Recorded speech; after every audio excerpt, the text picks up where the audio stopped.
Good morning and thank you for joining us for Wednesday's Daily Market Outlook. Joining me today is Emily from our trading room to tell us more about recent developments. Emily. Bitcoin was trading slightly higher after hitting a 7-month low below $90,000.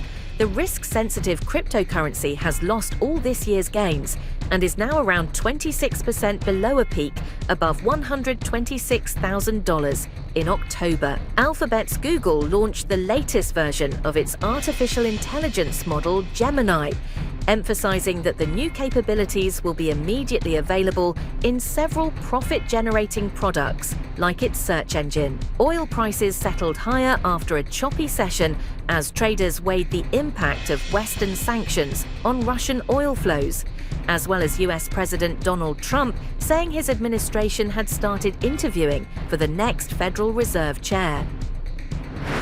The sterling-dollar pair traded sideways in the last session. The stochastic indicator is in overbought territory. The Bitcoin-dollar pair skyrocketed in the last session. The MACD is giving a positive signal. The Aussie-dollar pair edged higher in the last session. The CCI is giving a positive signal. The dollar-yen pair edged higher in the last session. The ultimate oscillator is giving a positive signal. In the days ahead, the economic calendar will include essential updates and key data releases.